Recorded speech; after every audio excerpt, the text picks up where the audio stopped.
After the excitement of my 1000th episode on Tuesday, tragedy struck. I woke up the next morning unable to speak. I had finally been silenced. Literally. The doctor said I had laryngitis. He said it's a minor illness. I should be fine in a few days. I tried to tell him that it might not be serious medically, but it's serious to me emotionally. But my words came out in squeaks and grunts, like a baby.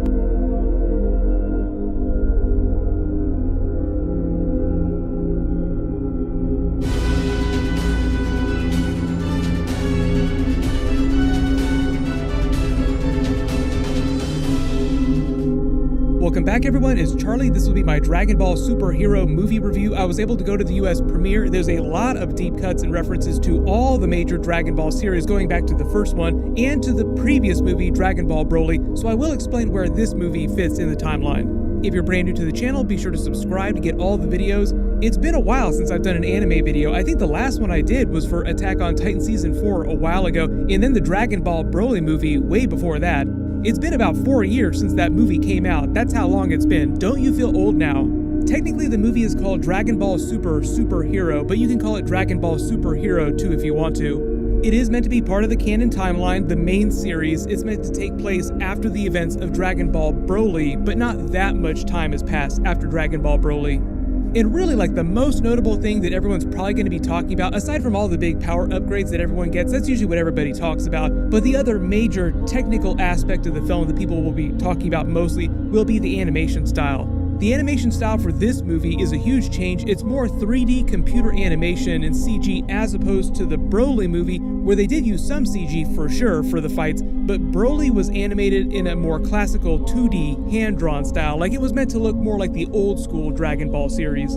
This time, the entire movie is 3D CG animation. It didn't take me out of the movie or anything like that. Their implementation of it is getting a little bit better. Like, people are actually getting better at incorporating it into the series, so if they wind up using it for whatever the Dragon Ball Super sequel series winds up being, hopefully they'll have gotten a little bit better by then. But it was a little bit weird to go from watching Dragon Ball Broly to this 3D animation style. Like, it was a seismic shift. I do kind of wonder if they were using that as a test run for this animation style for the Dragon Ball Super sequel series. They will be doing another regular Dragon Ball Super sequel TV series in the next couple of years or so, the next year or two. I don't know what the exact premiere date is going to be, or exactly what the plot is going to be, or if they're going to be changing a bunch of stuff for the manga. But there will be like a next Dragon Ball series that will take place later in the timeline and incorporate all the stuff that's happened to the characters so far. The second big thing about the movie is that it's more of a Gohan and Piccolo movie than anything else. Like, if you felt like Gohan and Piccolo got the short end of the stick the last several years in the Dragon Ball Super series with the character development, then this movie is like the answer to that. Like, they both get huge power upgrades. And when I say it's mostly a Gohan and Piccolo movie, it's mostly one of those types of movies where, like, all the regular mains that you would normally see be the leads in movies get sidelined for the entire plot, so that the quote-unquote other guys, so to speak, like the backup team, basically has to handle all the main villains. So there were a couple contrivances, like, how come Goku isn't here? Like, where's Vegeta? What's going on with Broly? Like, they do explain that during the movie, but they're very on the nose with the way that they sort of sideline them so that it has to be a Piccolo and Gohan adventure. Pan is also a big part of the plot if you felt like she hasn't gotten a whole lot of character development the last several years. There are tons of references to the major arcs going all the way back to the original Dragon Ball series when Goku was a child. Like, they try to go back to the beginning of Dragon Ball with some of the original arcs to reference what's happening with the villains in present day, to sort of tie things together across all the series, including Dragon Ball Z. We're kind of in that era of Dragon Ball where there's been so much Dragon Ball. In order to keep the older stuff relevant, they try to incorporate it in the plot and make it meaningful for the plot of the newer stuff, which I do think is kind of cool. It's kind of like being a Star Wars fan or like a Marvel fan or a DC fan, where like new movies include Easter eggs for like really old classic stuff. And if you haven't watched those old Dragon Ball series in a billion years, or you never watched them, or you just forgot about a lot of those arcs in that plot, they include a very long recap of a bunch of different characters and arcs to explain what's going on with the villains in the movie. The main villains of the film are mostly Magenta and the Red Ribbon Army, which is a big deep cut to the classic Dragon Ball series. It's been so long since I watched that original Dragon Ball series, I definitely needed the recap for the Red Ribbon Army stuff. The other really big deep cut is bringing back Cell. They do a huge recap of the Cell arc from Dragon Ball Z and bring him back as Cell Max. He becomes the real big bad of the movie.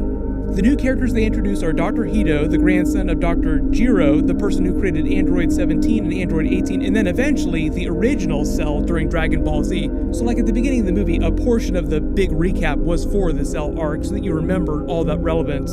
In the movie, Jiro's grandson has become a scientist as well, who's kind of morally ambiguous, gets himself thrown in prison, but isn't totally evil, who also loves creating the perfect android.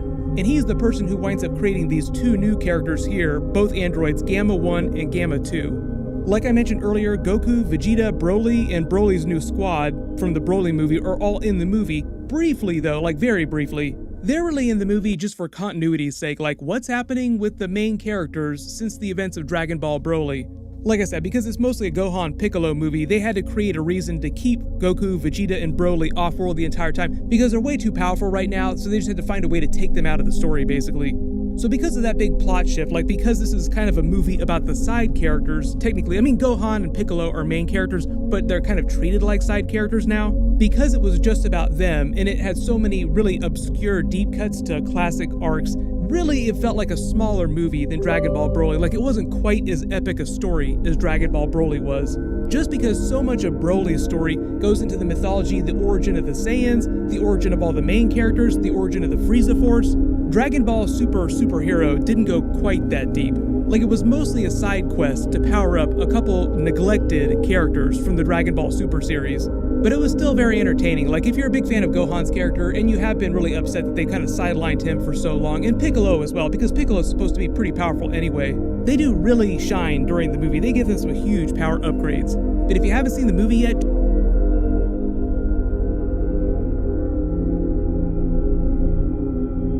why do you think Washington changed their name from Redskins? Why? Because it's offensive. What about the Cleveland Indians? Same thing. Why did they change the name? Because it's offensive. Can we retire using Mount Rushmore? That should be offensive to all of us, especially Native Americans, the indigenous people, who were the first people here before Christopher Columbus. That land was stolen from them when it was discovered that it contained gold. And 25 years later, to add insult to injury, 4 American presidents were put on what we call Mount Rushmore, on the top of the dead bodies that is buried right underneath. ESPN host and NBA veteran Jalen Rose has something to say. So I call for you and for myself, I'm owning this too. Let's stop using the term Mount Rushmore when we talking about our favorite rappers, talking about our favorite movies, we talking about our favorite players.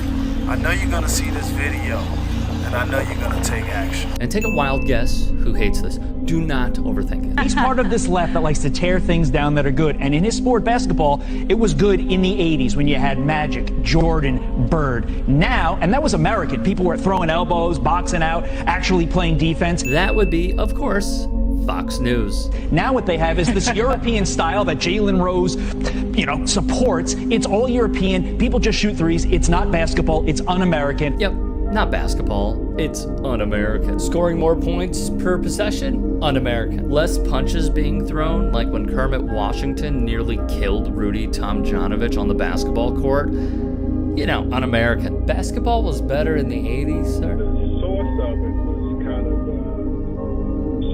screwed by various stories.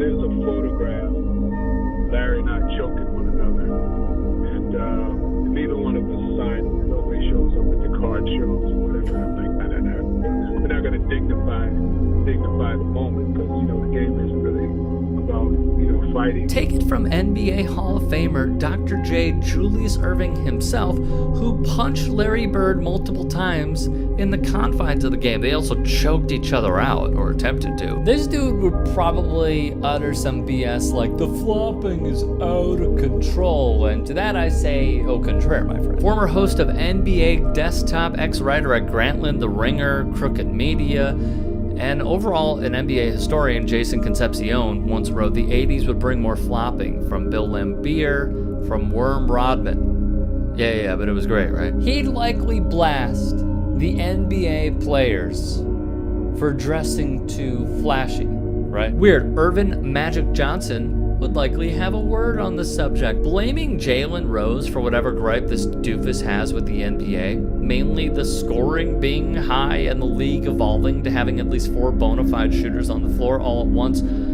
Quite odd. One thing that baffles me about the 80s or the 90s or whatever you want to call when basketball was so much more physical is some of the guys that be talking weren't the guys that was punching people. Like they act like, guys was just walking around the court like, I'm hitting this guy in the nose. So were there enforcers of that time? Of course. Would they have knocked you out? Of course. Their fine was also $2. Like, it's just not the same day and age. If I go knock somebody out, I probably get fined $1 million. When guys get to making these comparisons or talking about, if you played in this day and age, like, yeah. And if you played in this day and age, you would have had to be way more skilled than you were. On the topic of Mount Rushmore, not the debate style talking point, right? But the geographic location, Jalen Rose has a point. Before it became known as Mount Rushmore, the Lakota called this the Six Grandfathers Mountain. It was a place for prayer and devotion for the native people of the Great Plains. The mountain's location in the Black Hills was also significant. The region was not only spiritually important, it was also where tribes gathered food and plants they used in building and medicine. In the late 1800s, Euro-American settlers began pushing into the Black Hills, igniting a war with the indigenous population. The U.S. government signed the Treaty of Fort Laramie in 1868, giving the Lakota exclusive use of the Black Hills. Within a decade, however, gold was discovered in the region, and in 1877, the U.S. broke the treaty and took over the land. The Lakota considered the carving of the 4 presidents' faces on what was once 6 grandfathers a defacement of their sacred site, especially as those 4 people had a lot to do with destroying our people's land base. Victor Duville, History and Culture Coordinator in the Lakota Studies Department in Sinte Gleska University, told Snopes, "Indeed, Washington waged war against Native American tribes. Jefferson was considered the architect of policies that would result in the removal of Native Americans from their lands. Lincoln ordered the execution of 38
encourage them if they have a pregnancy that's wasn't planned, to go through with it.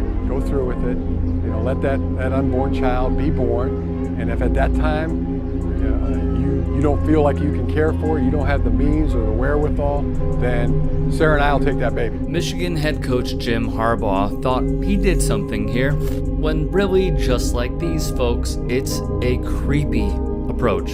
Any player on our team, any female staff member, any staff member, or anybody in our family or our extended family that doesn't feel like after they have a baby that they can take care of for it, we got a big house, we'll raise that baby, because it's too big of an issue for that. I mean, it's a life or death type of issue. No, it's not. Harbaugh, though, is showing himself. As we all know, the right-wing Supreme Court, with help from the Federalist Society, overturned Roe v. Wade. As head coach at the University of Michigan, Jim Harbaugh is the state's highest paid employee. And here's the thing. As the state's highest paid employee, he has made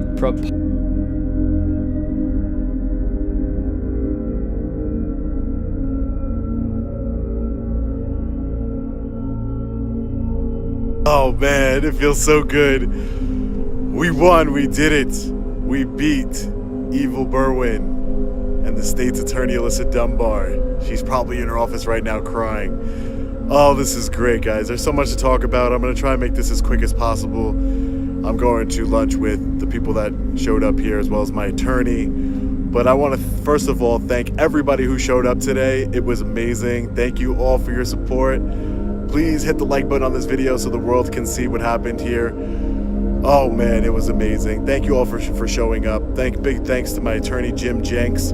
Jim, you're amazing. We got a win for the people, and I really appreciate that. Everybody who couldn't be here but sent your love and support, I truly appreciate you as well. Thank you. It means the world to me. Now, what happened was I showed up to court 9 a.m. this morning, met with a bunch of supporters. We went inside. Judge Hill, a true patriot and an American true patriot, Judge Hill, was not playing any games. For those of you who are here, you know. I wish I could have recorded the whole experience for you guys, but obviously I couldn't. But again, we won. So, Judge Hill was a great judge. We really lucked out. Very blessed to have him presiding, honored the Constitution and his oath. State's Attorney Alyssa Dunbar didn't even make an appearance. What ended up happening was the state's attorney, like I told you last night, filed a motion to suppress the video evidence of the audit. They didn't want to show the audit video. They didn't want to show what happened. Oh man, I'm so hyped up. I'm so excited. They didn't want to show what happened in what actually happened. They didn't want to show the disorderly conduct. And the judge was like, no, it's relevant. It's 100% relevant.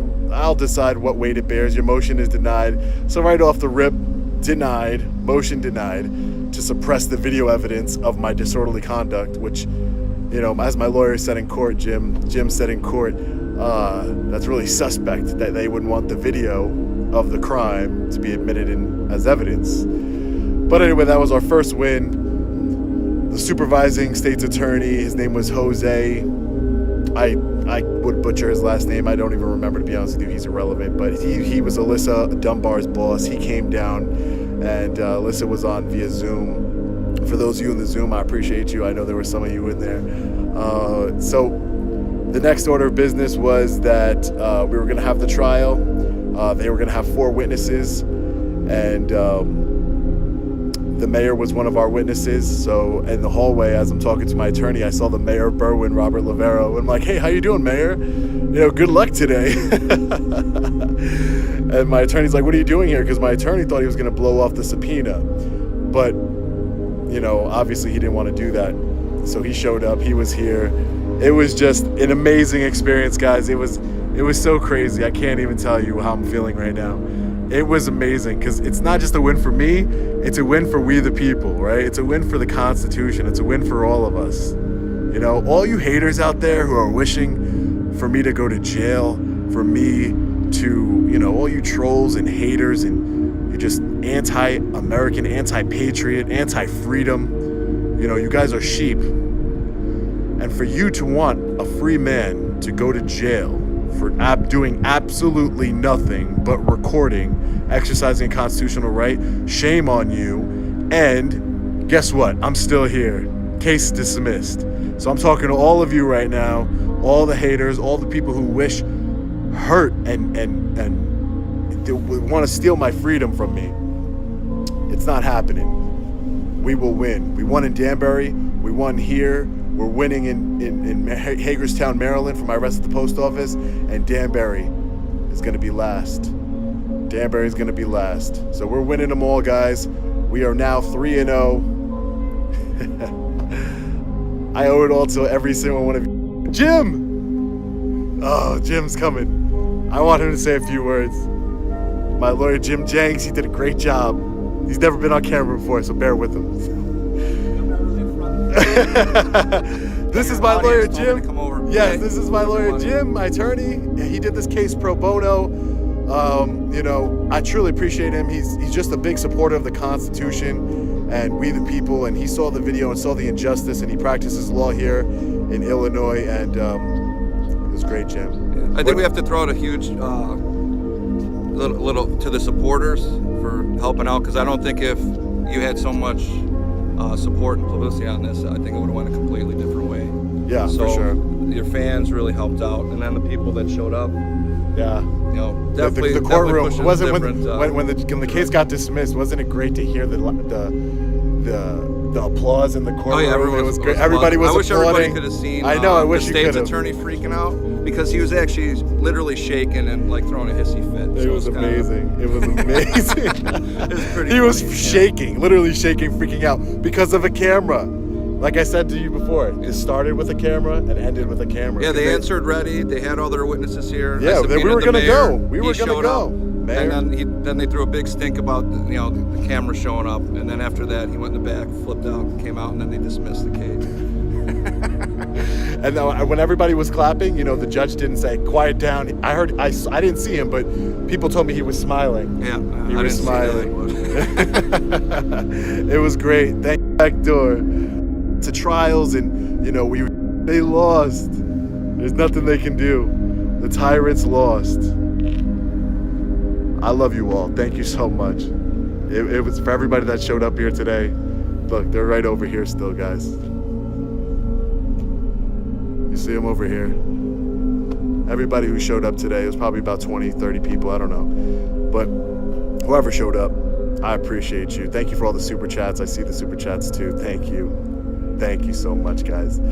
The fight keeps going. The fight keeps going. We the people will never give up. We'll keep going strong. Thank you all. Love you. I'll see you real soon. Long Island on it. Peace.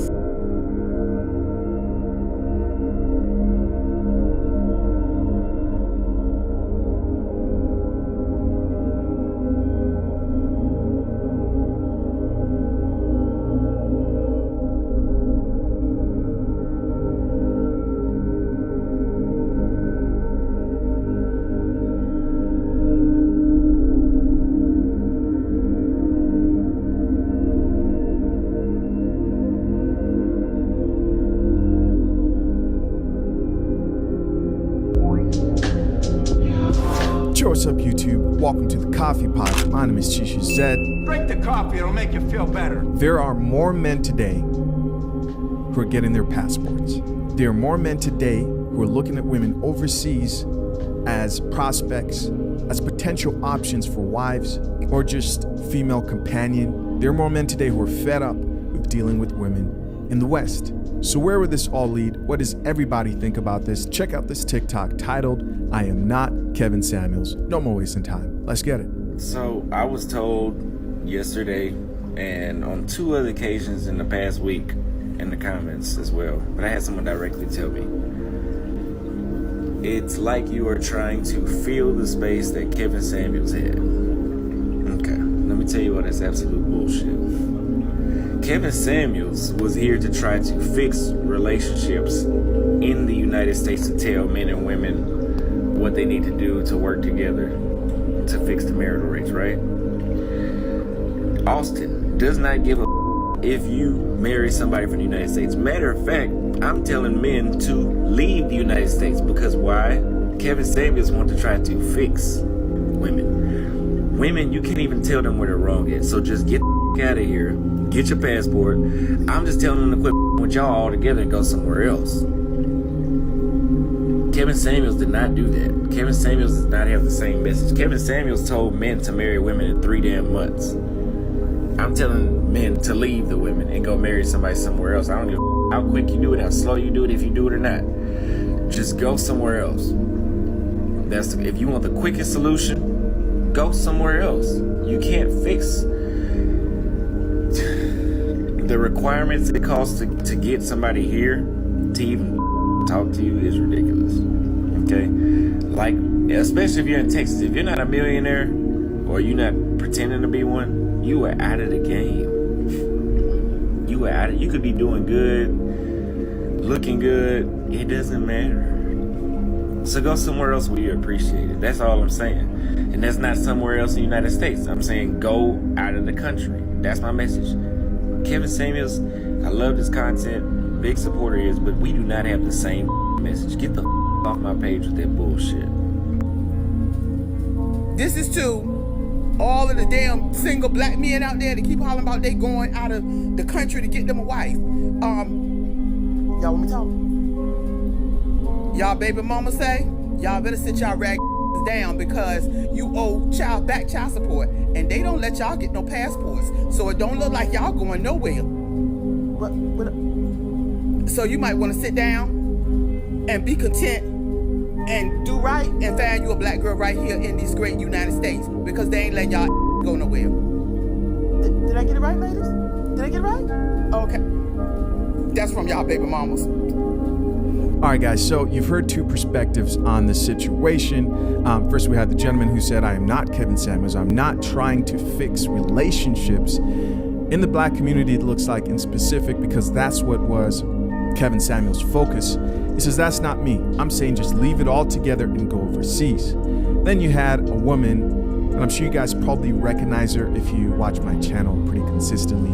It's the same woman who said last time that marriage is a scam, which some of you may agree, but I'm sure you wouldn't agree about the reasons she gave. Her reasons were women do all the work and have always done all the work in marriage, and that's why it's a scam. All right, so real quick, before I give my own personal opinion on this situation, give you my take, what I think as somebody who was born in a different country, Zambia. We're gonna check out these comments. Let's see what the people have to say. Our first comment here, and this was under the lady's video, the last lady that we saw. Our first comment says, they're missing this vital piece of information with the laughing emojis.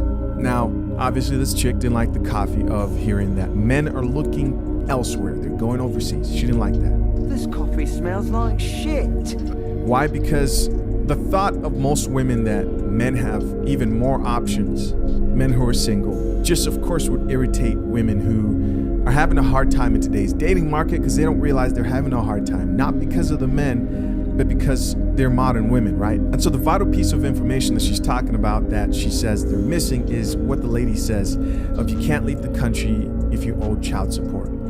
That's not necessarily true.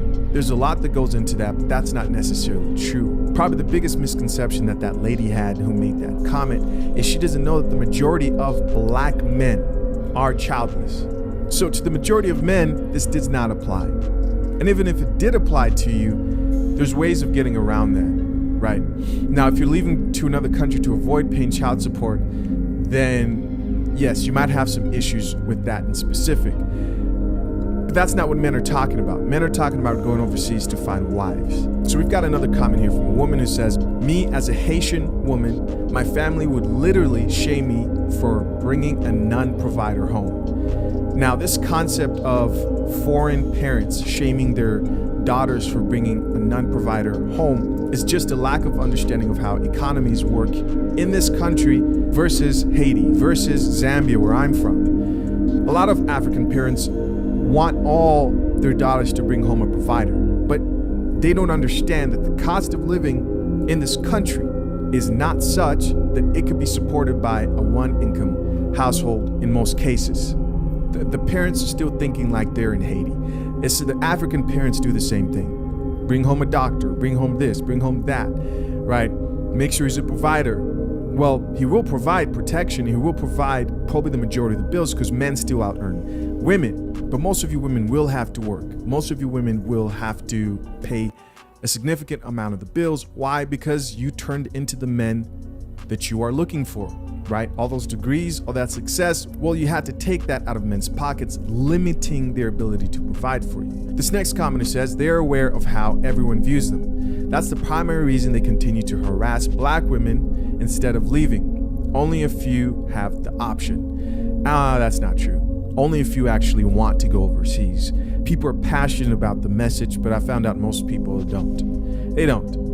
The people who are passionate about it, they're going to comment on this video and say, yeah, let's go. And they're going to get a lot of likes, and that's okay. You can go overseas. I want guys to go overseas if that's what they want, to find a woman. But majority of guys don't want to do that, right? They're not sitting here upset about their options. They're just like, nah, we're just not going to deal with you. They'll probably just start dating other race. They cannot find black women who can cooperate with them. Another comment says, no lies, ma'am. This next comment says, they not only have to take care of the wife, but the wife's family as well, which if they go overseas and they set themselves up correctly, their money will go a lot further, making that not an issue. This next female commenter says they're about to go to other places and mess up those countries too. Yeah, right. That's what's messing up other countries. Not female empowerment infiltrating other countries, families and structures.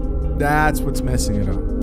This female commenter said they're gonna be hurt when they learn about a bride price. Laughing emojis. This is true, still a thing in most places, but if you are coming from another country, trust me fellas, you'll be able to afford most bride prices. Next comment, this gentleman says, yo must ain't see these videos in DR, LMAO.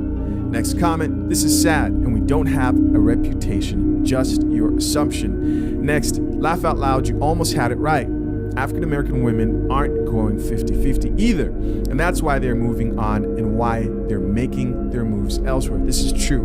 When it comes to the topic of going 50-50, it's never, ever, ever really 50-50. It never is. They don't want to go 50-50 on a coffee date or tea. I don't drink coffee. They don't want to do that. Find me a woman who says, I want a man that I can go 50-50 on. Okay, I want to see the spreadsheets. I want to see budget of that relationship, and I want to see that the woman is paying 50-50 on all dates.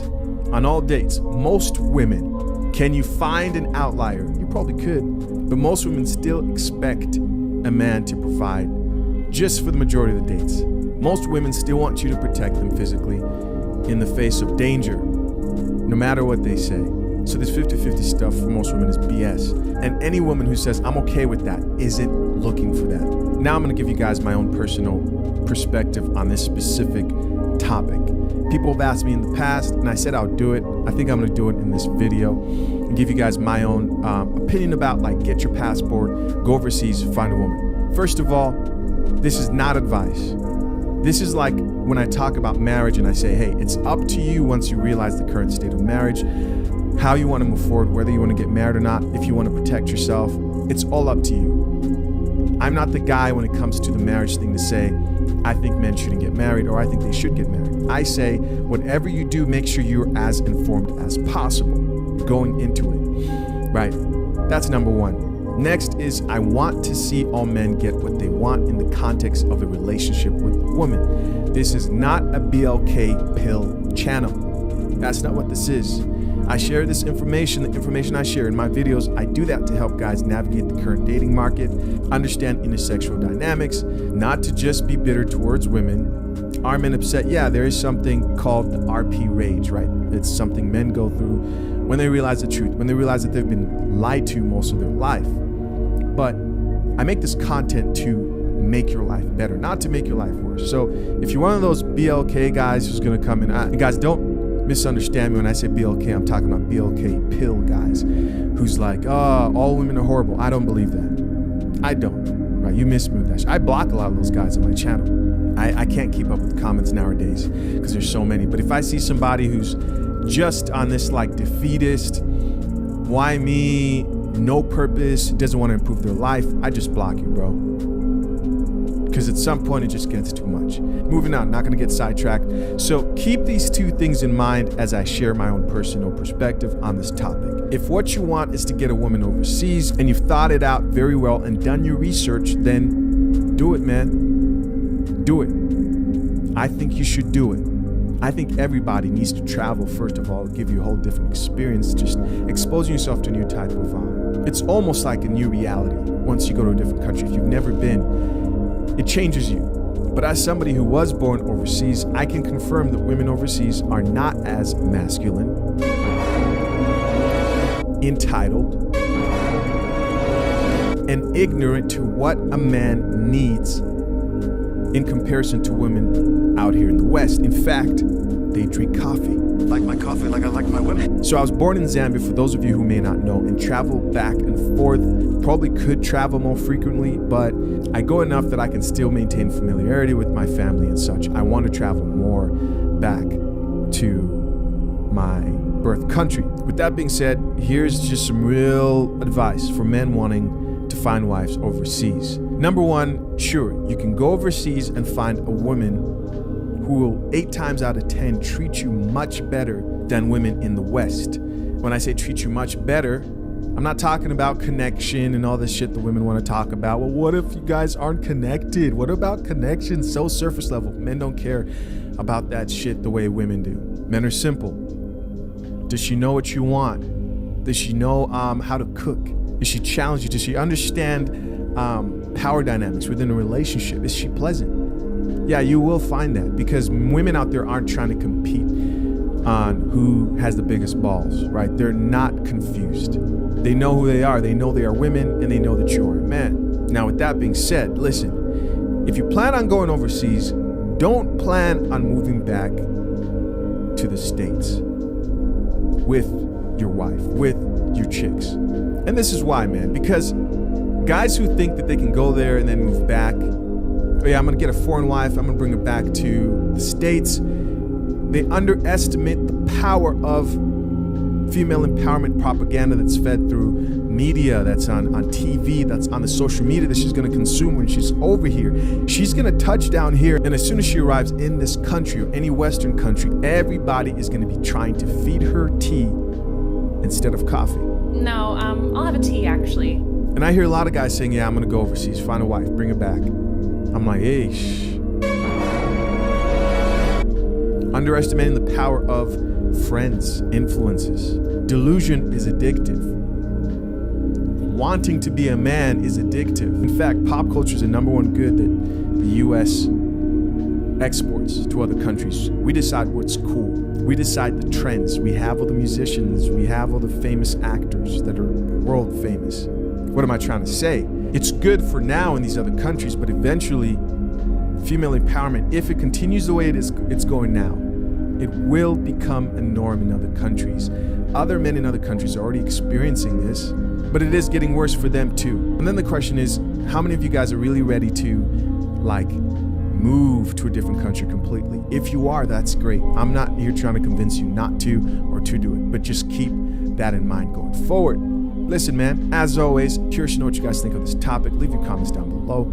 I appreciate you guys for checking out another episode of The Coffee Pot. Till next time, I'm out. Peace.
in Atlanta, Georgia, a cop has gone viral for the aggressive arrest of a black woman who agreed to sign the damn ticket. Here's the video. What's going on? How y'all doing?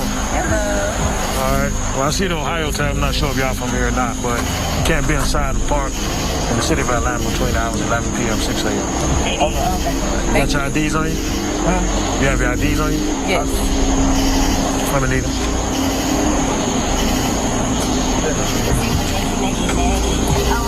All right, just stand by. I'll be right back with you. I have to sign it? All right. You cannot sign it and go to jail. It's this one here. Can you come here, ma'am? All right, so you're going to receive a ticket for being in the park after hours. All right? Just need to sign right here on the hands. But because we're out of, didn't you say we're out of time so we wouldn't have known that? Yeah, but that's not a valid reason why. You should be in the park because you're from out of town. And what's your bag number? 7452.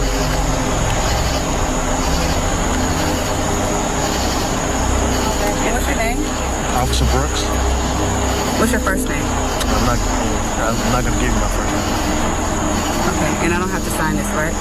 You do have to sign it. No, I don't. Well, like I explained to him, if you don't sign it, then you're going to be physically taken to jail. Okay, so that's part A, all right? That's part A here. Here's part B. No,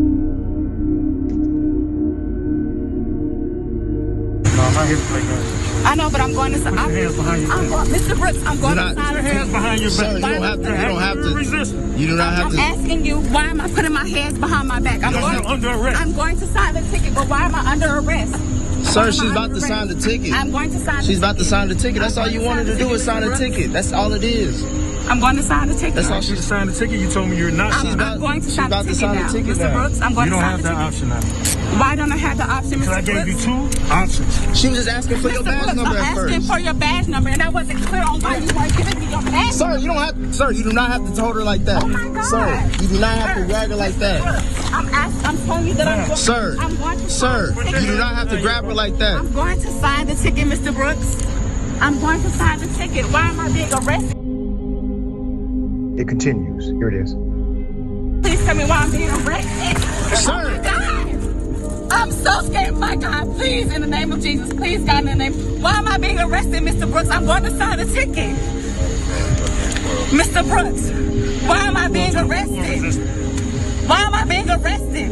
I don't understand why I'm being arrested. Can you please tell me why I'm being arrested? Turn around and put your hands behind your back. Tell me why I'm being arrested. I have the right. I have the right. Do not tase her. Sir, do not tase her. Oh my God. Put your hands behind your back. Do not tase her. Do not tase her. What are you tasing her for? Why are you pulling it out? Put your hands behind your back. Put your hands behind your back. Let me go ahead and provide some background, give you additional information here. I see the commentary and comments about this online already. Some are saying that it is all her fault. Let me be very clear. This is not a criminal action. This is not considered a misdemeanor. This is not considered a felony. I'm talking about her action. What the cop did is assault, in my opinion. Now, let me provide some background to why the cop was there in the first place. That park had actually gone through a couple of incidents recently where somebody got shot, okay? And so they increased patrols in that particular park. Typically, they do not enforce the after hours curfew. And most individuals do not even see the signage, especially if you are not from there, as this couple was not, okay? So the cop is there because he has been given instruction. You get a moment. This should have never happened. So here's the response from Atlanta PD. Bomb is the person in charge, buck stops with him. Let me show you a picture of the woman they roughed up. Her name is Angel. Angel Guys.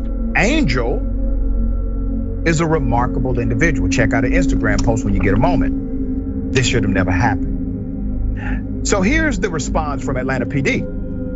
This incident began as an effort to address issues in our city parks. Not issues of curfew, by the way, issues of actual gun violence, not curfew. The officer clearly intended to use a citation to each party, to issue a citation to each party and allow them to leave the park.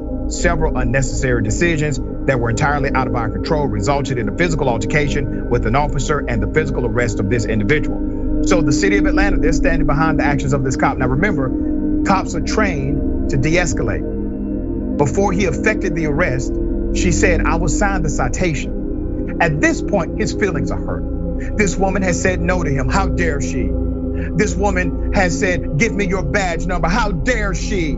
This woman asked for your first name. Who does she think she is? And as soon as he had an opportunity to engage in a criminal arrest for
wasn't very nice.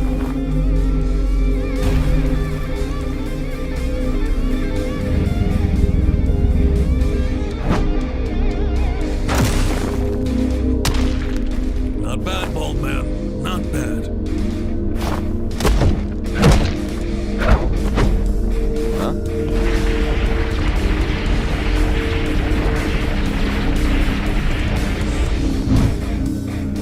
What the hell?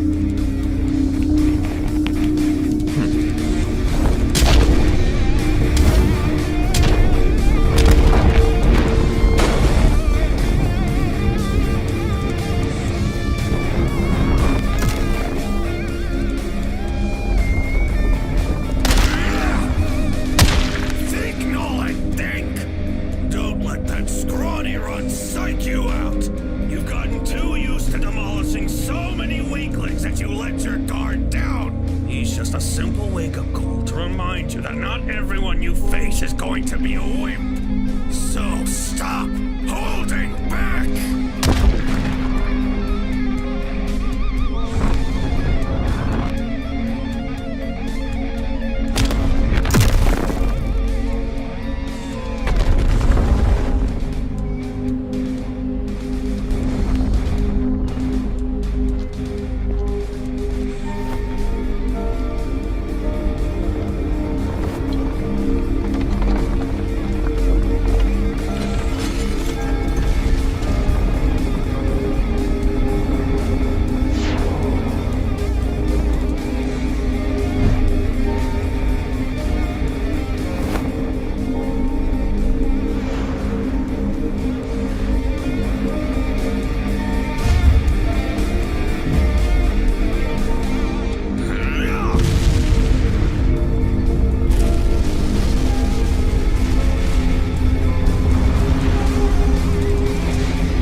Colonel. You're leaving Earth.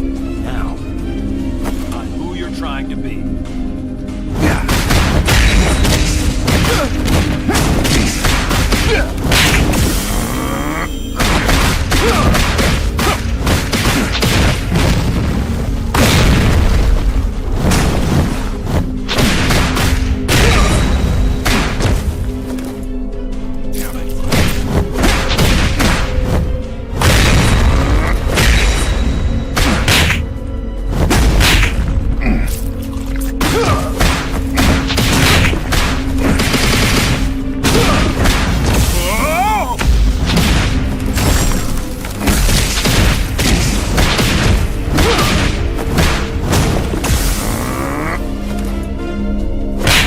Anytime I want.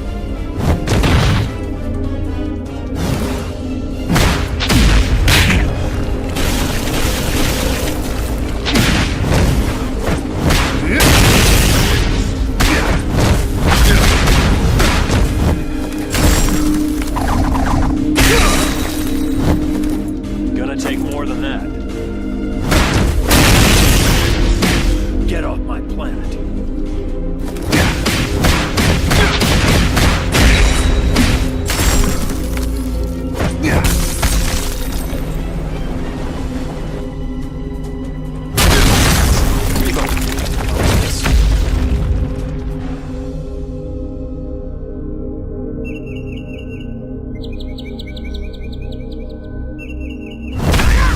No need to hold back.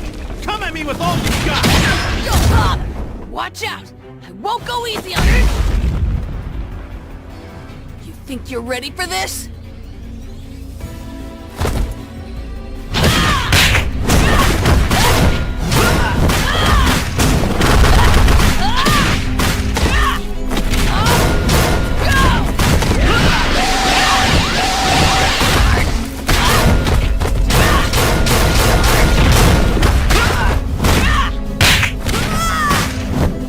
No!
Now, the reason he acted like that with the second Ringo is because of the backlash that he faced for what happened with the first Ringo. It says, one of South Korea's most renowned mixed martial artists, Park Dae-sung, refused to pose with the Ringo following his win at Road FC 36 because of sexual harassment accusations from a year back. So basically, just because he put his arm around her waist, he was accused of sexual harassment. And now the guy's so scared of getting accused again, he just avoids them all completely. And this is what's happening in the real world as well. Men are actually afraid to approach women because they're scared of getting accused of something. We've met some of your fans, and we got the impression that they were struggling with their manhood and that you give them this message that it's okay to be a man. It's not okay. It's necessary.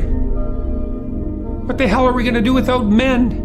You look around the city here, you see all these buildings go up. These men, they're doing impossible things. They're under the streets, working on the sewers. They're up on the power lines in the storms and the rain. They're keeping this impossible infrastructure functioning. They work themselves to death. And often, literally, the gratitude for that is sorely lacking, especially among the people who should be most grateful. You heard what he said. It's not okay to be a man. It's necessary. Don't be emasculated by the current narrative.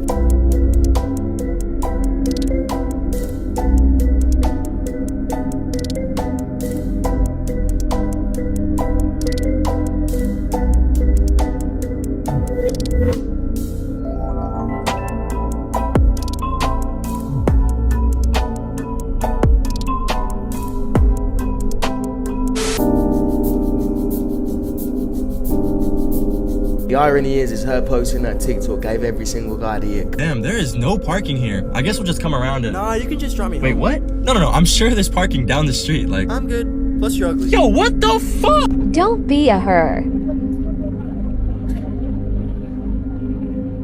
Or a him.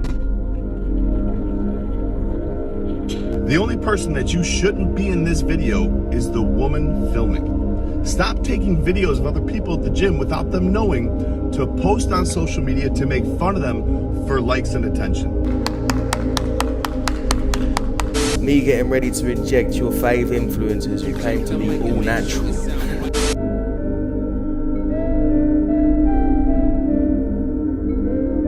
Bruv, Lidl, do not dive in yash. Lidl, however the fuck you say it. What the fuck are you doing? I actually like your supermarket. You have good prices. But now we're done. You're a simp.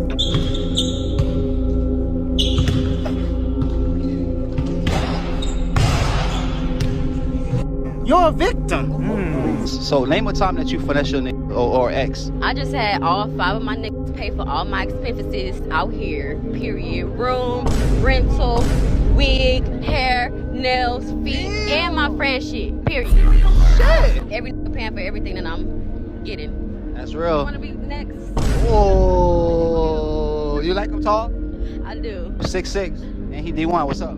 Period. 6'6". Okay. All That never mind. Do you know what? It wouldn't surprise me if she's chatting shit, but it also, unfortunately, would not surprise me if she's telling the truth. And I'm not excusing her attitude or behaviour at all, but if there weren't no fucking simps pandering to women like this, then they wouldn't be able to do this type of shit.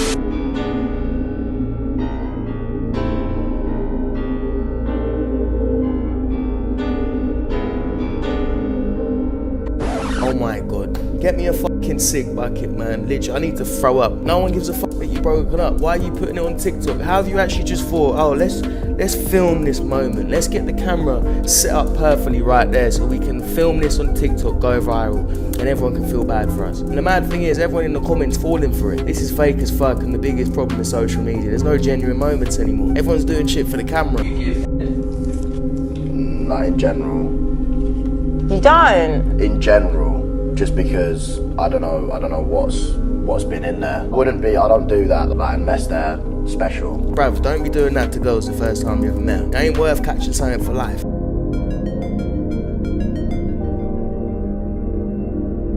I'm not planning on getting married, but I thought it was like a given if you ask someone. Like, you know, in the back of your head, they're definitely gonna say yeah. It's not like, oh, is she gonna say yeah, is she gonna say no? Like, otherwise, why would you be getting married to her? Start with the first question is, did you read my book? Spark notes. Who the fuck gives a fuck about Brittany Renner's book? Seriously, what the fuck does it say? How to trap future NBA stars. I tell you one thing, it definitely will say. She belongs to the streets.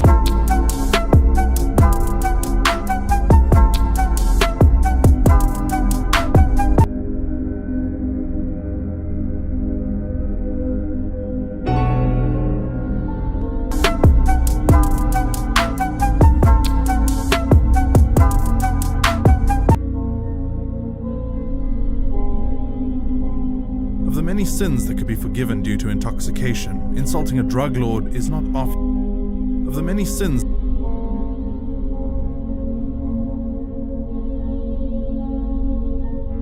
that could be forgiven due to intoxication, insulting a drug lord is not often one of them. 17-year-old Juan Luis Lagunas Rosales ended up dead just weeks after a video of him insulting El Mencho went viral.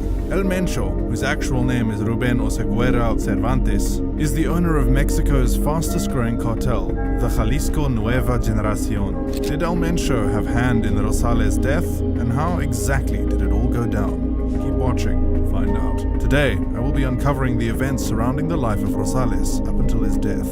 The backstory.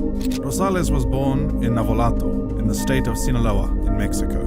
Growing up, he never knew his father, and after staying with his mother for a while, she took him to his grandmother, who ended up raising him. However, Rosales left his grandmother's home and dropped out of high school when he was 15. As if wanting to erase every trace of his origin, he also left Navolato and made for a nearby town called Culiacan. Culiacan became his new home, and Rosales settled in pretty quickly. Realizing that he had then to fend for himself, he took the job of washing people's cars and was earning what little he could. By the time Rosales turned 17, he had become the envy of most teenagers his age. At this time, he was earning way more than was expected of a teenager. Plus, it wasn't just about the kind of mini wealth he had amassed. It was also about how he went about making his money. Rosales was a party freak. He often posted videos of himself partying and drinking, so much so that both activities could have passed as his profession. In these videos, which Rosales uploaded to his social media accounts, he would hold up bottles and cans of beer, whiskey, vodka, you name it, and pour them into his mouth. This habit of excessive drinking always led to a very intoxicated Rosales displaying his drunken antics for all to see.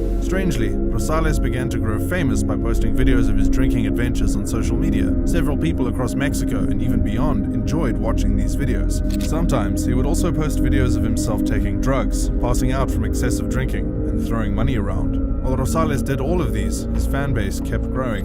He had over 34,000 followers on Twitter, over 300,000 on Instagram, and over 1 million on Facebook. In no time, Rosales became a buzz on the internet and went by the nickname El Pirata de Culiacan, which means the Pirate of Culiacan. Apparently, this nickname was born out of the fondness he grew to have for Culiacan. Due to his popularity, the Pirate of Culiacan began to earn spots as a guest in music videos, influential parties, and promotional gatherings. People who didn't know his age easily classified him as an adult. Rosales didn't help matters either, as he kept up with his excessive drinking lifestyle. In Mexico, the legal age for drinking is 18. Rosales could care less about that. Instead, he indulged himself even more. It almost seemed like he didn't want people to know how old he truly was, as he made it a habit to post pictures and videos of himself handling bundles of cash or posing in luxurious cars and motorcycles. In an attempt to keep up with his being an adult facade, Rosales sometimes painted a beard on his face. This often replaced his younger look with one a lot more mature. He also had tattoos on both of his arms, a tiger and a pirate, which alluded to him being the Pirate of Culiacan. Like all of these weren't enough, the 17-year-old also took to social media posting pictures of himself with scantily clad ladies.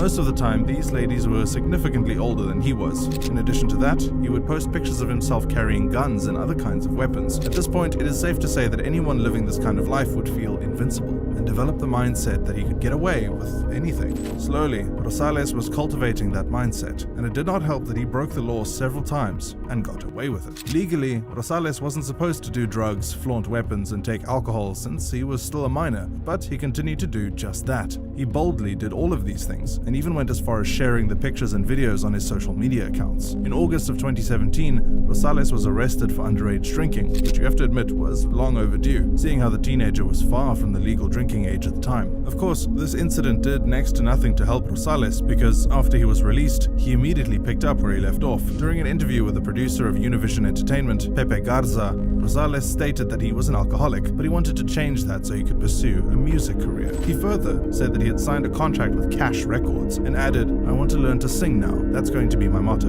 And perhaps the authorities didn't do enough, because although these videos usually went viral, implying that the authorities probably caught a whiff of them several times, they barely intervened. Instead, the Pirate of Culiacan kept rising in fame. He gained more followers, more invites to parties, and more business deals. Seeing how there was no one in his way, Rosales continued to push boundaries without a care in the world.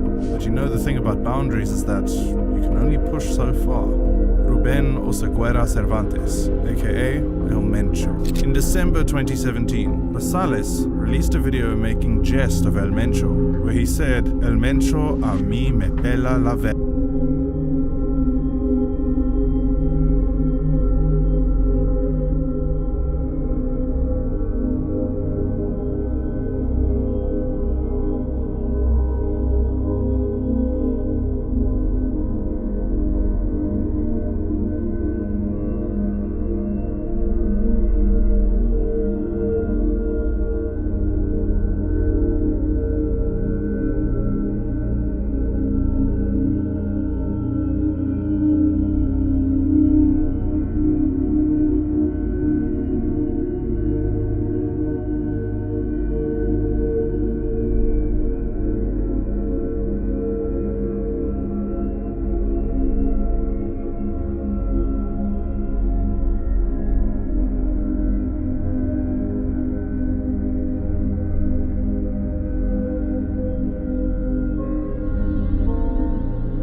Take a love up on my summer, make my days long.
verga, which roughly translates to saying that El Mencho can suck his. In the video, Rosales was visibly intoxicated, obviously due to excessive drinking. As per usual, if the circumstances were different, this video would probably have passed as one of the many stunts he often pulled to entertain his followers. It probably would have gained him more followers and more recognition. However, the circumstances were very different from what he was accustomed to. In the video, Rosales had referred to El Mencho, leader of Cartel de Jalisco Nueva Generación. As we mentioned earlier in the video, Cartel de Jalisco Nueva Generación translates to New Generation Jalisco Cartel. This cartel is popularly known as one of the deadliest organized crime syndicates in Mexico. They are usually described as the most violent and second most powerful cartel in Mexico, the first being Cartel de Sinaloa. Cartel de Sinaloa was once championed by the drug lord El Chapo. The New Generation Jalisco Cartel is somewhat new, especially compared to cartels that have been around the longest. Although it is just over 10 years old, it has grown significantly in wealth and power. The cartel was put together after a splinter group chose detachment from another crime syndicate known as the Millennial Cartel. The New Generation Jalisco Cartel might still be in its development stage, but over time it has easily drawn the attention of the general public, including the media. One time, it was said that they shut down an army helicopter with an RPG in an attempt to protect their boss. The incident led to the death of 6 soldiers. Another time, they cut off the head of a pig and sent it to an attorney general in a bid to have him feel intimidated. In another of their escapades, they laid an ambush for a group of policemen and were able to kill about 14 of them as a result. In addition to all of these, the New Generation Jalisco Cartel has been responsible for the deaths of judges, members of Congress, and ordinary citizens.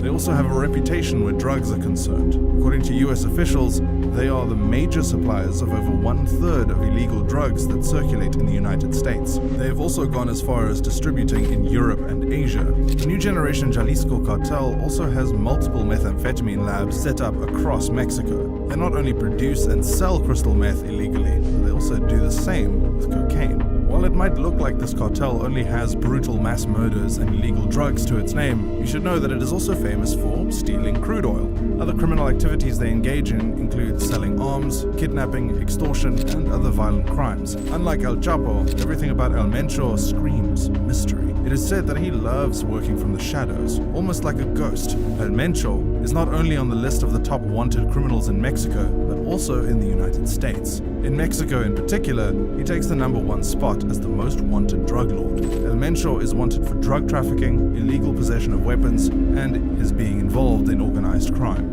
El Mencho started off as a member of the Millennial Cartel, but soon decided to create his own organized crime organization because his bosses often got arrested or killed. After the arrest of El Chapo, El Mencho quickly rose to fame. Owning one of the deadliest cartels in Mexico, the New Generation Jalisco Cartel has had several affiliations to brutal mass murders in the past. In 2011, authorities found 35 dead bodies on the streets of Veracruz, a port city on the Gulf of Mexico. These bodies appeared tortured and dismembered. In 2013, this same cartel raped and murdered a 10-year-old girl whom they believed to have been a daughter of a rival cartel leader. After killing her, they proceeded to set her on fire. It was already too late when they realized she wasn't who they thought she was.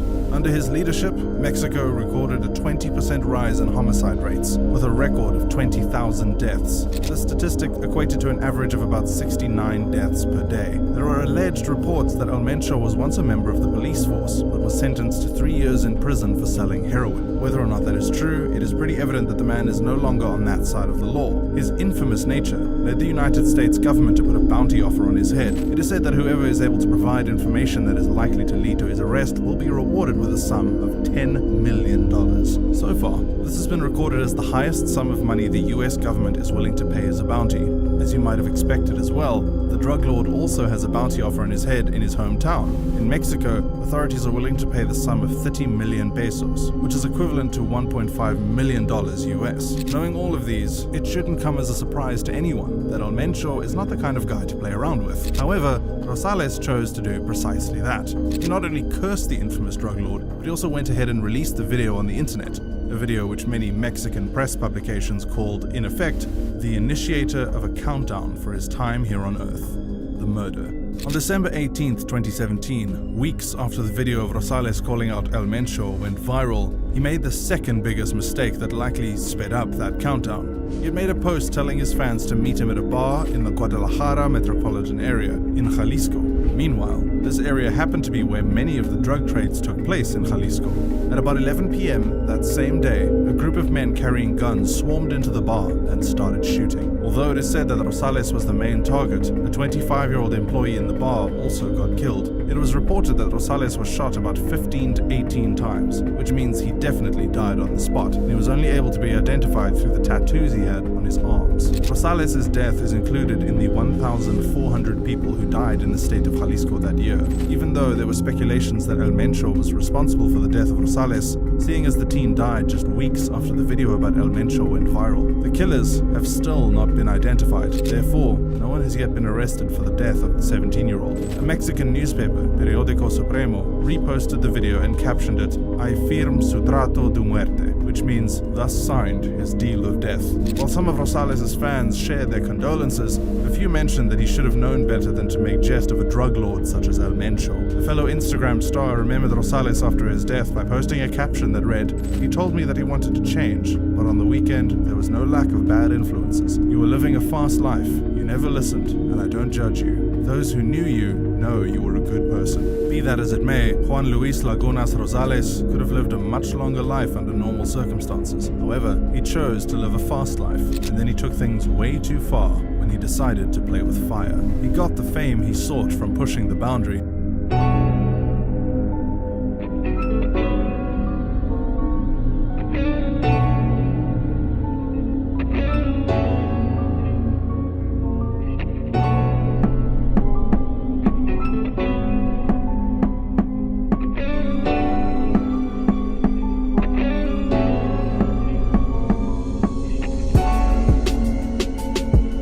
Now the reason he acted like that with the second Ringo is because of the backlash that he faced for what happened with the first Ringo. It says one of South Korea's most renowned mixed martial artists, Park Dae-sung, refused to pose with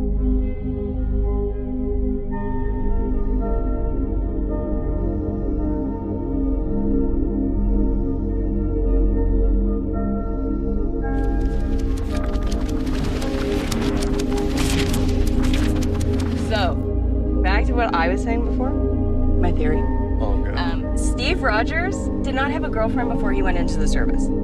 Says who? The History Channel. So he becomes Captain America, and from that moment on, a symbol of America, he is rushed to the front lines, he becomes a war hero, then he is frozen in ice. Right. So, based on everything you've told me, after he gets unfrozen, he goes from world-threatening disaster to world-threatening disaster. That's when he's not a fugitive from the law, right? So it seems like he was pretty busy. All you're doing is repeating everything that I've already told you about my friend and colleague. Obviously, Captain America was a virgin. Look out!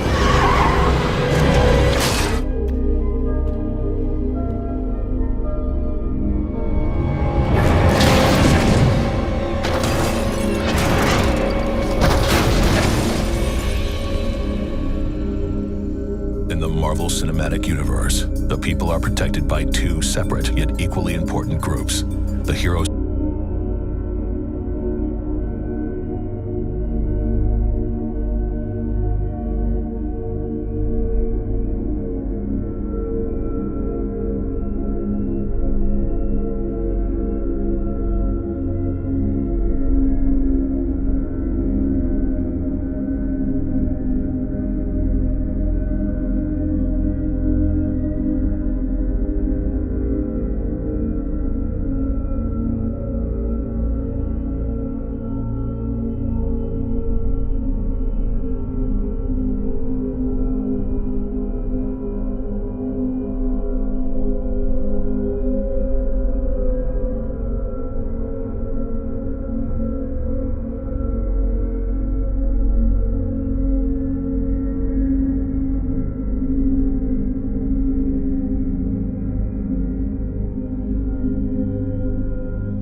who save them and the attorneys who clean up their collateral damage, but only one can be both. This is her story.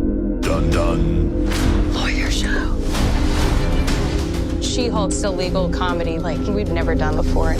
All rise. Change back now! Emil! All right, calm down. What's fun is the types of Marvel characters that come to her for legal advice. No judge is going to take this seriously unless we do things by the book. The Book of Ashanti? No, the Book of American Laws. It's a law show, like Ally McBeal or The Practice, and then it breaks all those rules. The fun of the show is to combine this legal world and all of the possibilities around superhero weirdness. Call my lawyer. I just want to be a normal, anonymous lawyer. We're really pushing boundaries. Other shows haven't before. Case closed.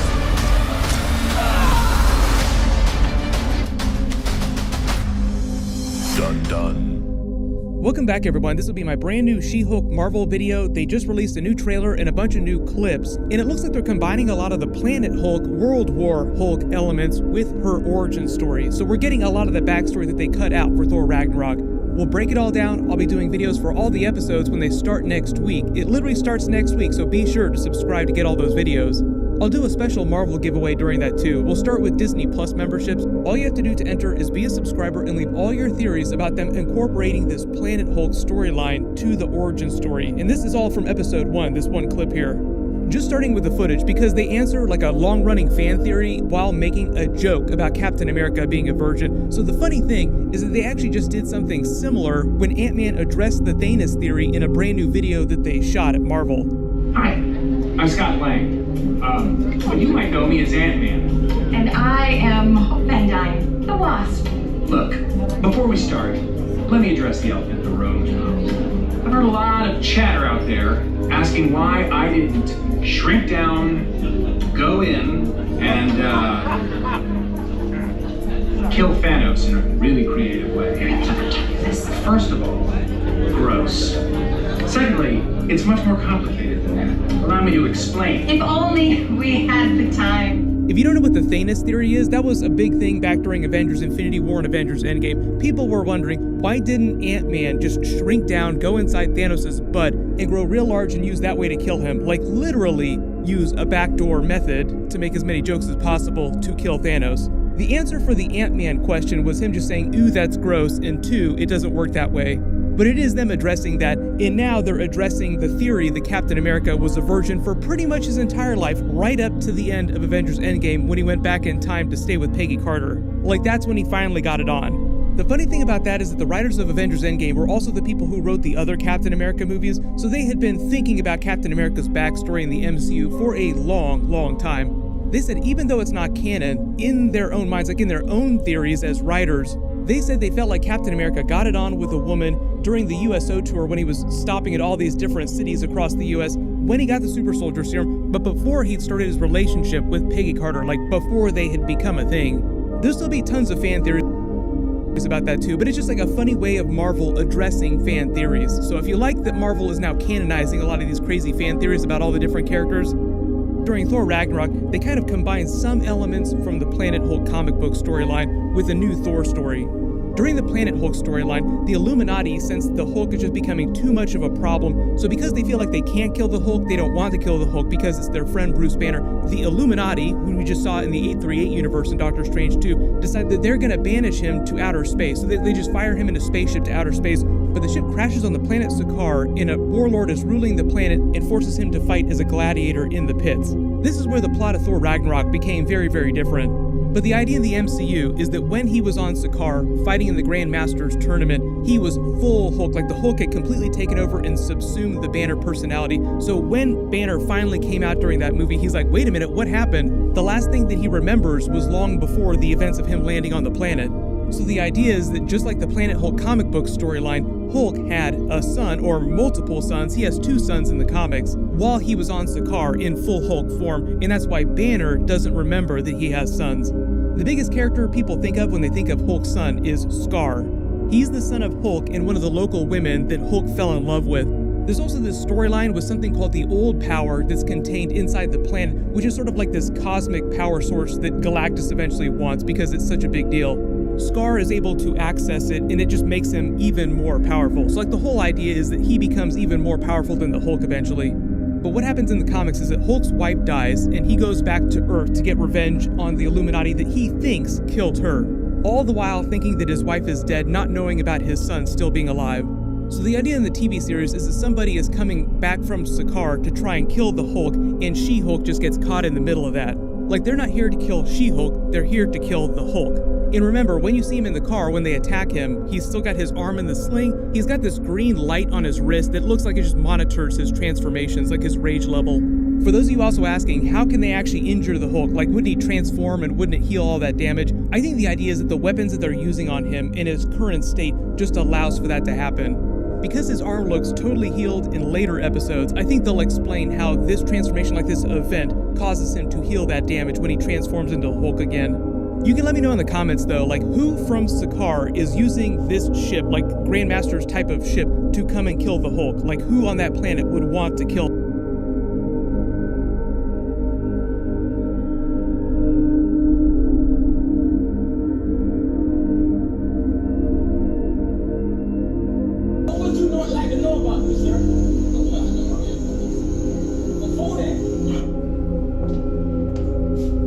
What would you like to know about me, sir? I would like to know if you have puppies. Imagine you're at home, asleep in your bed. It's 2 a.m. Your significant other is asleep next to you. Your child is asleep in the next.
Suddenly you hear shouting outside. 3 armed police officers are outside your house, shining lights, shouting at you to exit your home. You've done nothing wrong. You're afraid. You comply with their orders because they're the police. There's 3 of them armed with the authority of the government, so you go outside. They order you onto the ground. They place you in handcuffs. Once in custody, you recognize one of the officers. As it turns out, he's there to intimidate you and also to ask about your puppies.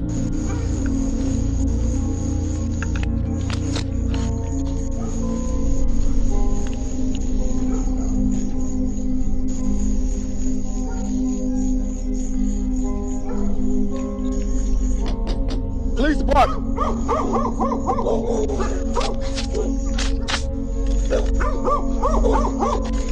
Let me see your hands. Put your hands out the window. Step outside.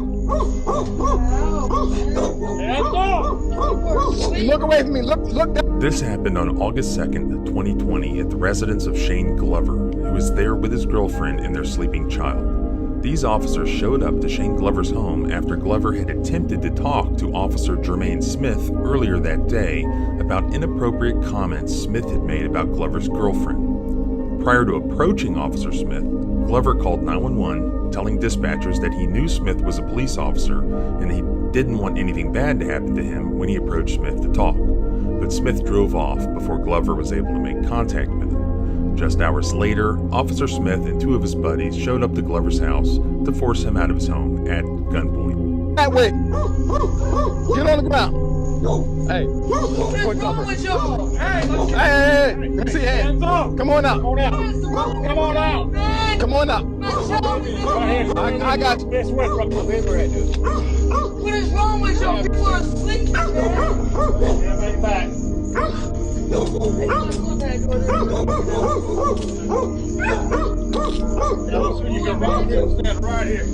Hey, cuff her. Come with me. Come with me. Officer Smith can be heard on the video asking Glover, who is now standing outside in his underwear, if he was making threats. This is referencing Glover's attempt to confront him earlier in the day. Glover denies making any threats. Smith says, "It's all recorded," and they say, "You were looking for me." One of the other officers says, "You've got to expect consequences." Come on. I got you.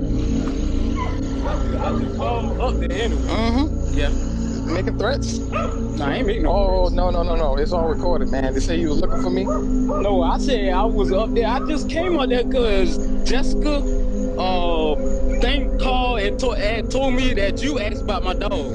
So I just come out there to ask you what was going on about the dog. Hang on, I'm explaining it to you. Hang tight. Because there ain't no threat. I don't call the police department and talk to the supervisor and all. I got you. He explained it to me and he told me exactly what you asked for. Yeah, I asked about you and why did you sending stuff towards the lady and my old lady. That's what I want to know. The officers eventually uncuffed Glover and his girlfriend and left the property. They were not charged with any crimes. The officers weren't even in their jurisdictions. The Orangeburg County Sheriff's Office has jurisdiction over this area, but they were never contacted for assistance. So they actually asked the South Carolina Law Enforcement Division, SLED, to investigate this incident. An investigation was opened and is apparently still pending. The police officers were Holly Hill, South Carolina officers Jermaine Smith and Jacob Bolin, along with Santee, South Carolina officer George Chappelle. I'll go ahead and fast forward about some of them. All 3 of these civil rights violators are no longer employed by the respective police departments, according to the Post and Courier newspaper.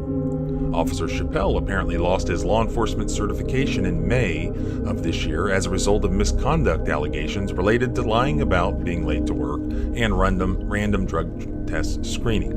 Now, Officer Bolin was fired in March for violating unnamed department policies. The police officers were Holly Hill, South Carolina officers Jermaine Smith and Jacob Bolin, along with Santee, South Carolina officer George Chappelle. I'll go ahead and fast forward some about them. All 3 of these civil rights violators are no longer employed by their respective police departments, according to the Post and Courier newspaper. Officer Chappelle apparently lost his law enforcement certification in May as a result of misconduct allegations related to lying about being late to work and random drug test screening. Officer Bolin was fired in March for violating unnamed department policies. But then guess what? He was hired by the Berkeley County Sheriff's Office in June. Officer Smith resigned for unnamed reasons in June of 2021 and now works for the Colleton County Sheriff's Office.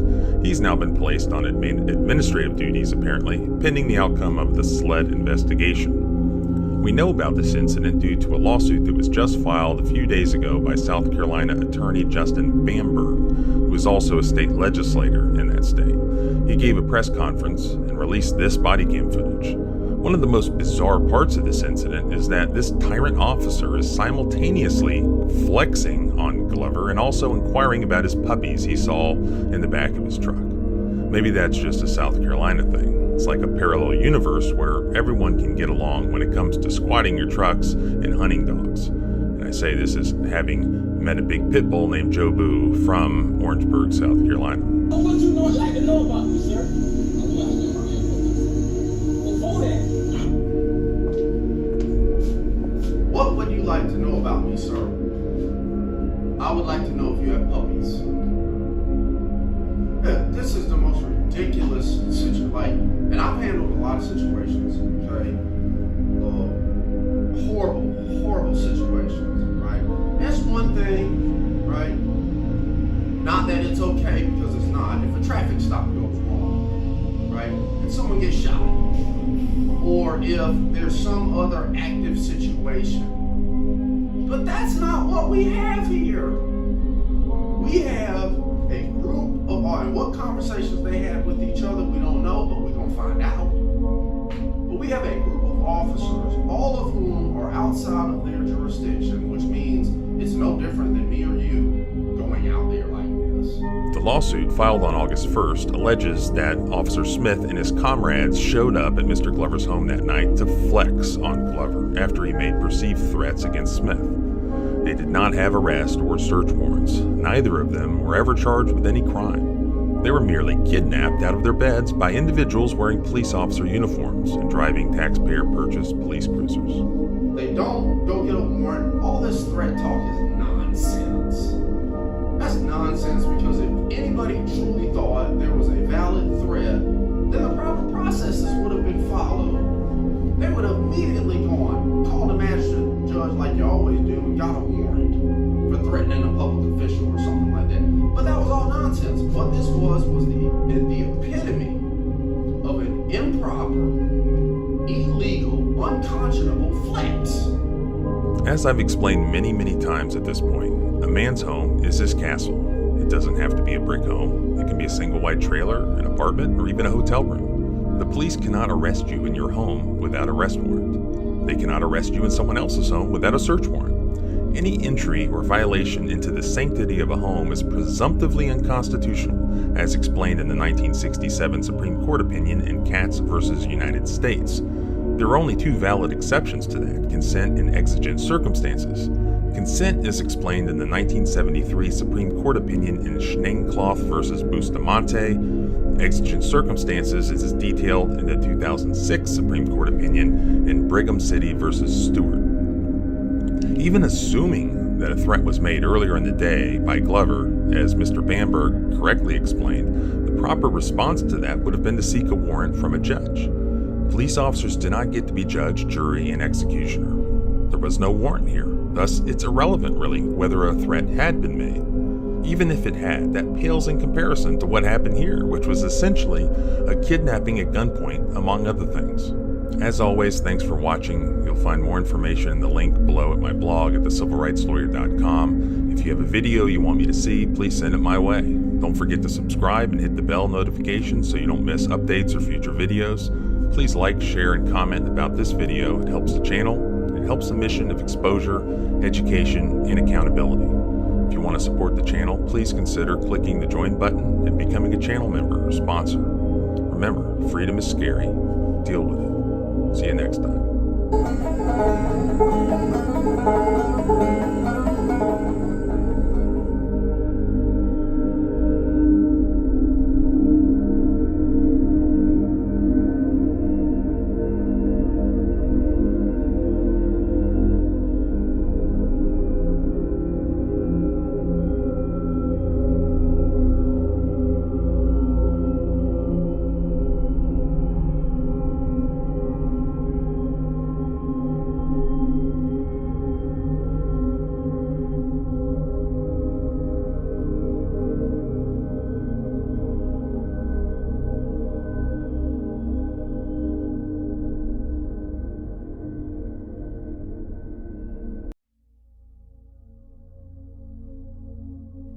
How you Yeah. doing? Why you don't You put see it me? in front of your It, camera?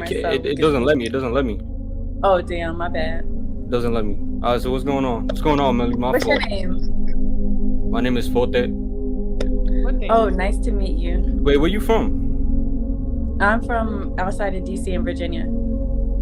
I thought you not Latino or nothing. Oh, what? Latina. Oh, no. I mean, kinda, but I'm black. Black, okay. Cause I'm Dominican. You look Dominican a little bit. I thought you was Dominican. No, I'm French and Peruvian, black, and Native American and Italian. Okay. Oh, so what type But I'm of black, yeah, you black, yeah. What type of like man do you look for? Like, I don't look for men, but damn, okay. I don't look for men. You just popped up. My fault. I don't know, maybe a different question. Like so are you in that spirituality type? I am. Like going out to nature and stuff like that. Oh, I love it. Cause see, I like hiking and going out to nature. You know, it's like a different feeling when you out there. Yeah, no, I was Especially if you saying a close your little eyes and earlier. stuff like that. Yeah, I was saying earlier that I'm really into my favorite thing to do is snorkeling, but I really love snowboarding and skiing and like just activities and stuff like that. Like I'm part of, like I have a gym downtown here in LA and I do a lot of like water aerobics, stuff like that. Like we have a lot of different things that they offer at my facility. So yeah, I like to be active. I like to play basketball out there too. Basketball too? Mm-hmm. You athletic? Uh-huh. Damn, okay. So you that type of adventurous type. Mm-hmm. Absolutely. Like you just like going anywhere. Anywhere? Anywhere, like adventurous, like, you know, travel, go to different places. Oh, like, absolutely. I love to travel. Mm-hmm. Like so like what are like your top 5 like places to go? Like around The British Virgin Islands is probably number 1. I love it there. I love a couple times a year. My mom, she lives on a yacht, so like they have 2 yachts though. So like they get on their larger yacht and they go. I know it sounds mad fancy because she's fancy as fuck, but they get on their larger yacht and they just go and they just live on the water. So like I go and visit them during, like her and her husband, I go and visit them during, you know, whenever they're down there and whenever I'm available to go and visit, I'll pop by and then hang out with them. We don't really do much of anything. It's just really island life, you know, beaches, beautiful waters, sailing, eating, drinking. I feel that. Drinking. Those are definitely good places. I kind of want to go to like South Africa. You know, I like to connect. I want to connect with like that type of roots and that type of environment. I feel like that's like a different type of environment when you go over there. It's a different type of energy. I've never been to Africa. I was supposed to go to Morocco this past January, but I wasn't able to go. Wait, why not? I just was busy. I still have my ticket. I just never like went. So, Forte, if you were to take Olive on a date, where would you take her? Well, since she said she's adventurous, she like going places. See, I kind of want to go to Jamaica, low key. I always want to go to Jamaica, or like where I'm from. I love Jamaica. Yeah, Jamaica or Dominican. Anywhere in the Caribbean, anywhere you go, you're not really going wrong with it. The Caribbean is a different type of energy. So, like Jamaica or Dominican Republic, I got family over there. You know, so it'll be like a fun spot, you know, to the beach, or like at night looking at stars on the beach, laying down with a towel. You know, that's my type. So wait, okay, so on a first day, that's where you're taking her, you're flying her to Jamaica? Yes. Yes. I promise you, anywhere, first date, anywhere. I like to travel, I'm adventurous. She says she's adventurous. What do you do? Let's not say that on it. Not say that on it. Nah, but I'm a creator. I'm on Twitch right now. I create, you know, YouTube. I'm just starting out. I'm trying to build my brand, you know, kind of like dating advice, sort of, for men.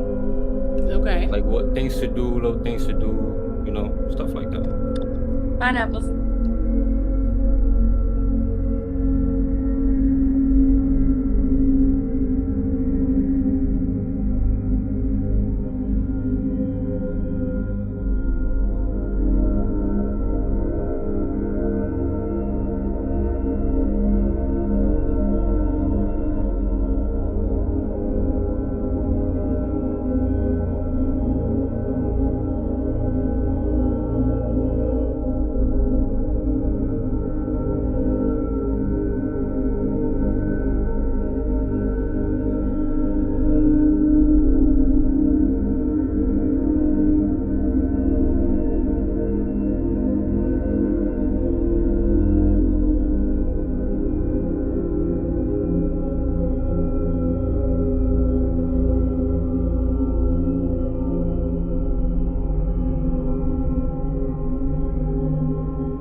Клайд, что у вас произошло?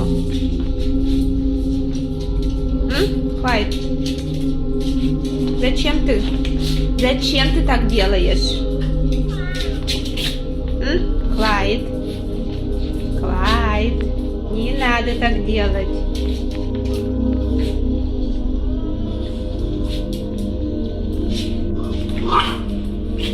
Буч, ты чего подключился? Чего подключился? А?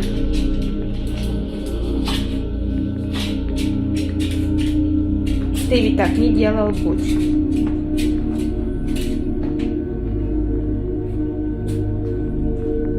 Чего?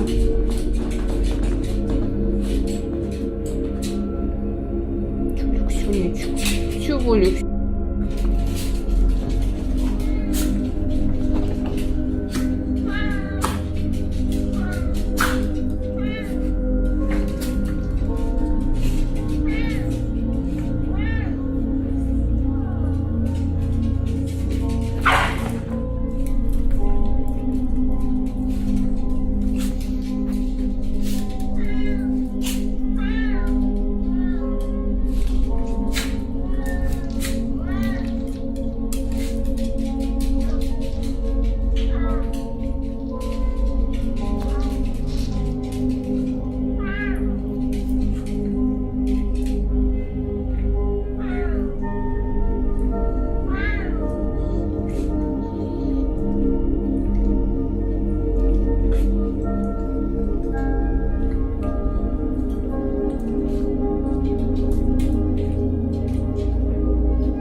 What's up, everybody? Welcome to the channel. So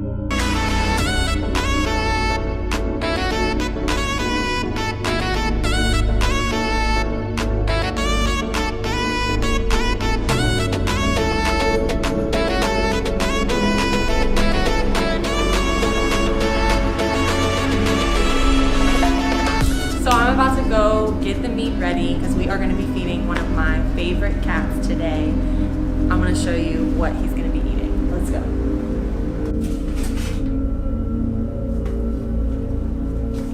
So here I've got a few pieces of drumsticks. This is grade A chicken. We literally get our meat delivered by the same people who deliver around here to the local Chick-fil-A's. I got my little Labrador boy here, Buddha. Buddha knows what I've got. Now this chicken is for Apollo, but we're gonna let Buddha have a piece because he absolutely loves it as a fresh little meaty treat. There you go, boy. Buddha's just enjoying that little chicken treat right now. Here at the Myrtle Beach Safari Preserve, we actually have 22 different dogs. You want another piece, boy? You can have one more piece, okay? We gotta save some for the liger though. So Buddha is just one of the 22 beautiful dogs that lives here at the preserve. Buddha's grown up with Sugriva, the chimpanzee. In future videos, I am going to be showing you guys all the other 22 dogs. So if you're a dog lover, make sure that you let's go meet him outside.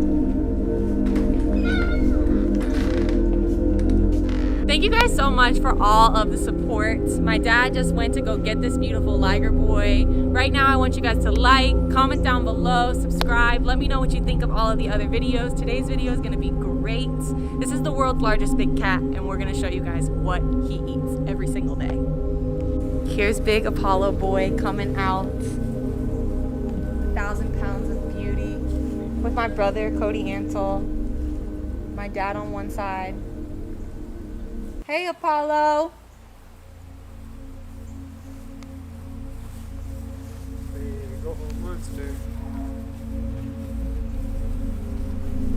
Lay down while we do this. Come in. Down, down. He's going.